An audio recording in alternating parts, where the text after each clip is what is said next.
Taking a live look at Capitol Hill tonight as we come on the air, the House Judiciary Committee taking up the second phase of the impeachment inquiry with a full day of testimony from 4 experts on constitutional law. Good evening and thanks for watching Wgxa News at 10. I'm Aaron Leedy. Boy, a fiery day of testimony on Capitol Hill as the Judiciary Committee took control of impeachment proceedings. Sinclair's chief political correspondent Scott Thuman shows us the fight over what, if any, charges the president should face.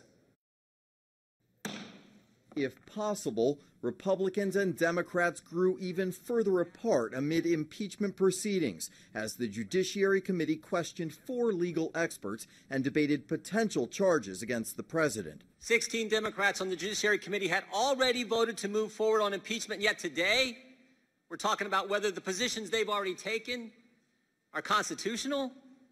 Seems a little backward to me. It is not a pleasant task that we undertake today.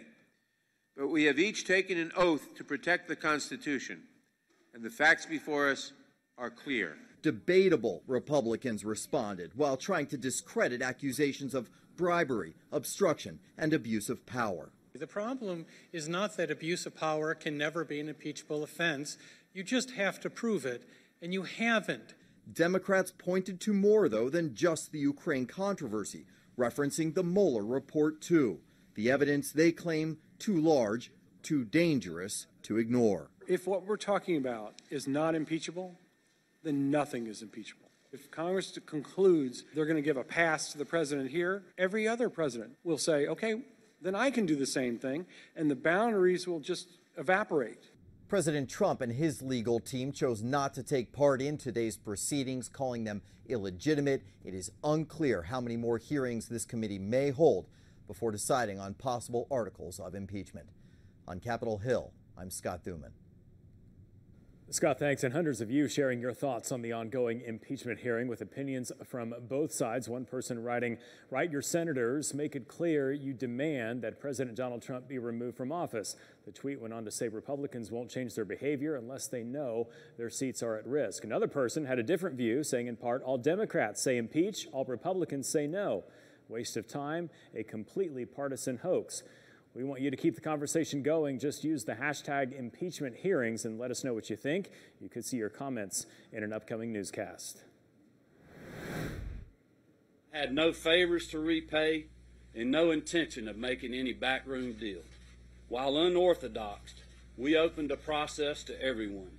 We were open, transparent, and successful in finding Georgia's next U.S. Senator. And that was Georgia Governor Brian Kemp talking about his pick to replace Senator Johnny Isakson, who's retiring at the end of the year because of health concerns. Kemp making it official today at the State House, selecting Kelly Loeffler. But who is she? New tonight, her background and Governor Kemp's unconventional approach at filling the position.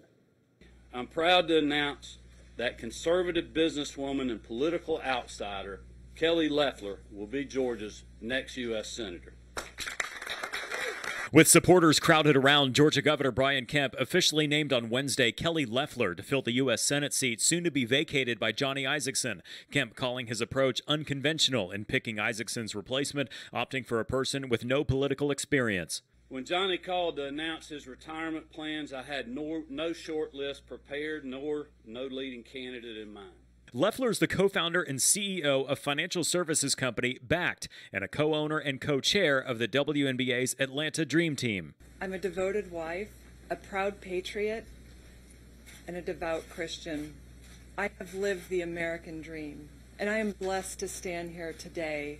But it is a long way from where I came from. The appointment faces criticism even in the Republican Party. President Trump reportedly wanted Kemp to appoint Georgia Representative Doug Collins, the top Republican of the House Judiciary Committee and a vocal critic of the impeachment effort. So don't tell me this is about new evidence and new things and new stuff. Democrats also firing back, saying Kelly Loeffler wasted no time proving that she is more than willing to try to buy her Senate seat outright rather than working to win the trust and support of Georgians. I know I have a lot of work to do to earn the trust and support of my fellow Georgians. The appointment comes one day after Senator Isakson gave his farewell speech on the Senate floor. I'm making sure that when I leave, and the last thing I do is to leave the people of Georgia in good hands, given the senior senator from Georgia retiring. And Loeffler will take over Isaacson's seat on January 1st. Now, she'll have to run a campaign to keep the Senate seat next November. Whoever wins that race will have to run again at the end of the term in 2022. An update tonight, former President Jimmy Carter is out of the hospital after being admitted over the weekend. He'll continue to recover from a urinary tract infection at his home in Plains. Carter has been in and out of the hospital several times since October. Before the most recent admittance, Carter underwent a procedure in mid-November to relieve pressure on his brain. That was needed after a pair of falls in October.